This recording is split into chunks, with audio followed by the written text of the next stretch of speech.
Now let's look at the disassembly procedures. Before starting disassembly, put on a helmet, safety glasses, earplugs, safety gloves, and shoes. Before removing the turbocharger, cool the engine for about 4 hours after stopping operation.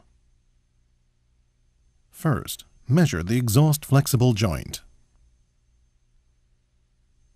Measure the installation size H and the displacement distance at a right angle to the shaft X at the 4 positions shown. Check that the measured values are almost identical to those shown on the record sheet and enter your values on the sheet. Remove the turbocharger from the engine.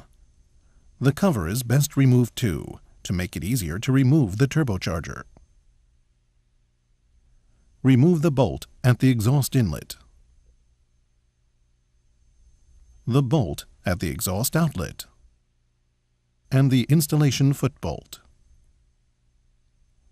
In the case of the RH133, remove the blower casing set bolt. The joint bolts of the turbocharger and the exhaust output pipe should not be loosened yet. Install the lifting fixture and remove the turbocharger. Lift with care.